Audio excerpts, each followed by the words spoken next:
Hello everyone, the topic of today's discussion is developmental anomalies in the size of teeth. So today we'll be studying the developmental anomalies in the size of teeth. So before we proceed on to the developmental anomalies, let's discuss what is a developmental anomaly. It is any kind of malformation or defect which can be either in the structure or in the morphology of the structures because of disturbance which takes place at the time of growth and development. So these developmental disturbances or anomalies results from the disturbances in the growth and development which will lead to the formation of some structural and the morphological defect. These defects can be seen at birth. They will be considered congenital. However, they may appear sometime later as well. So before we proceed with the discussion, let's quickly revise the classification. There are disturbances which affect the size, which includes microdontia, macrodontia, rhizomicry, rhizomegaly. Those which affect the number includes anodontia, supernumerary teeth, predeciduous dentition, and post-permanent dentition. Whereas those affecting the shape will include gemination, fusion, concrescence, talus cusp, dense invaginatus and evaginatus, taurodontism, dilaceration, supernumerary tooth, extra cusp, enamel pearl, and cervical enamel extension. Also, there can be developmental disturbances in the position of the teeth, such as ectopic position, rotation, transposition, inversion, and transmigration. Sometimes it may affect the eruption also, such as premature eruption, delayed eruption, impacted teeth, embedded teeth, submerged teeth, and eruption sequester. Also, it can affect the structure, such as if it affects the enamel, it will lead to the enamel hyperplasia and amelogenesis imperfecta. If it will affect dentine, it will cause dentogenesis imperfecta and dentine dysplasia. Whereas if enamel and dentine both are involved, it will lead to the formation of regional odontodysplasia. And in cases of cementum, either it can be hypocementosis or hypercementosis. So today we'll be discussing about the developmental disturbances in the size of teeth. So whenever we talk about size, so there can be two possibilities. Either the size can increase or the size can decrease. So if the size is decreased, we consider the term micro, and if it is increased, we'll be using the term macro or megalo. So the very first term is microdontia. Micro means small, odontia means tooth. So it is described as a condition in which the teeth are malformed. They are slightly smaller than the normal size. So they can be further subclassified into three broad categories: true generalized, relative generalized, or involving a single teeth. So when we talk about the microdontia condition, it is a condition in which either one or more teeth can appear smaller.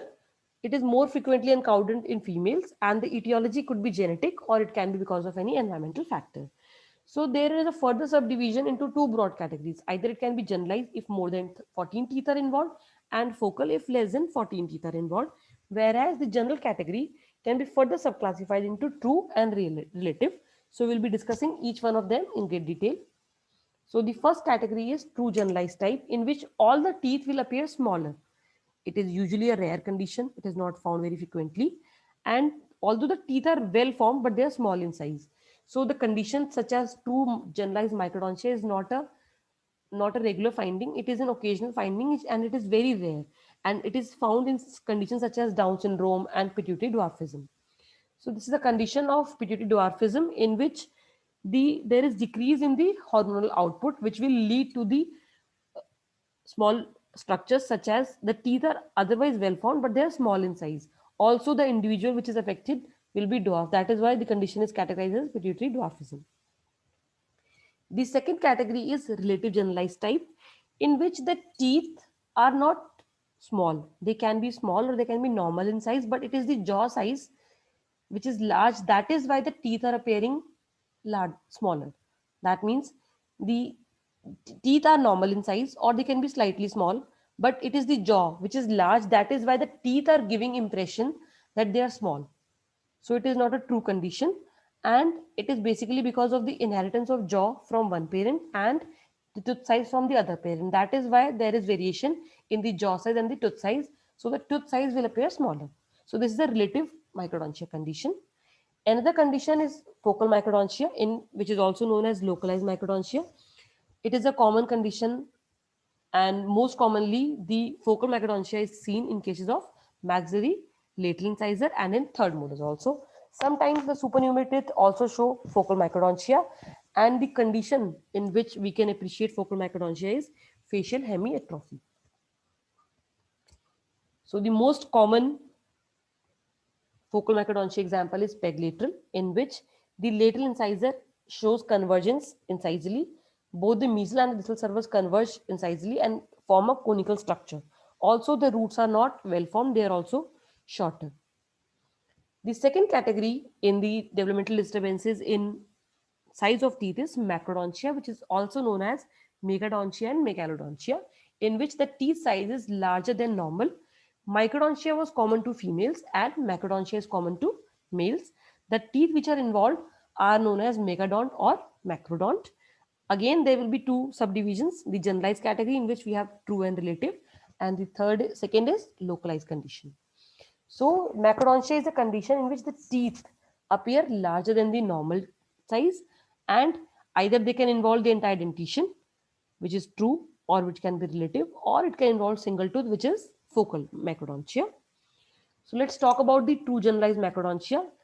This is again rare, similar to that of true generalized microdontia, that was associated with pituitary dwarfism, whereas the true generalized macrodontia is found to be associated with pituitary gigantism, in which all the teeth are larger than the normal. Now the next is relative generalized type, in which the same like we have in microdontia, relative generalized type, same we have relative generalized macrodontia, in which the teeth are either normal or they are slightly larger, but it is because of the jaw size which is small, the teeth will appear to be of large size. So it is this small jaw which is inherited from one parent and normal or slightly large teeth from the other parent. That is why the giving of impression of relative generalized macrodontia. Also, there are conditions in which only single tooth can be involved, which is an example of focal macrodontia, in which tooth otherwise appear to be normal, but it is relatively large in size and it should not be confused with fusion. And this focal macrodontia can be seen in cases of facial hemihypertrophy.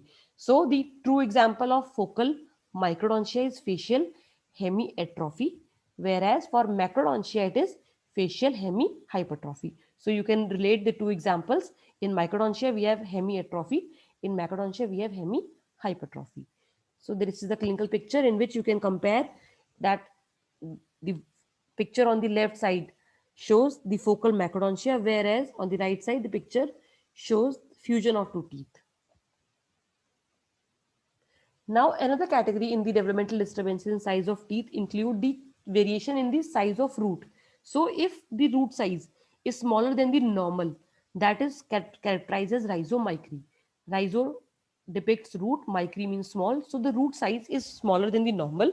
The most commonly teeth which are affected are maxillary lateral incisors, the maxillary third molars, and maxillary and mandibular first premolars. And the clinical significance of rhizomicry is that the tooth which is involved cannot be used for anchorage and abutment because it will be having less bony support. This is the radiographic images for rhizomicry. Now the next condition in the developmental disturbances in size is rhizomegaly, also known as radiculomegaly. In this condition, the root length is larger than the normal. Mostly it affects maxillary and mandibular cuspids, that is canines, and the clinical problem it will impose is the extraction difficulty, one, or it can cause oroenteral fistula at the time of extractions. So you can appreciate in this schematic presentation that the canine has a longer root than the normal size. So to summarize, in the developmental disturbances in size of teeth, we have microdontia, which is the decrease in the size of tooth, which can be generalized. The example for true generalized microdontia is pituitary dwarfism, and for relative generalized microdontia, that the jaw size is large, that is why the teeth are appearing smaller. For focal microdontia, we have peg laterals. The next category is macrodontia, in which the teeth size is larger than the normal size. True generalized macrodontia, the example is it is pituitary gigantism. And for relative, again, the jaw size is smaller, that is why the teeth are appearing larger. And for localized macrodontia, we have facial hemihypertrophy. The next category is rhizomicry, in which the size of the root is smaller than the normal, and in rhizomegaly, the size of the root is larger than the normal root size. So to conclude, it is important to study and analyze the developmental anomalies when we talk about the size of teeth, because if we know the normal anatomy and normal size of a tooth, they, then only we'll be able to restore and to prosthetically correct the developmental disturbances or the correction which are required at the time of restorative and the prosthetic treatments. Thank you.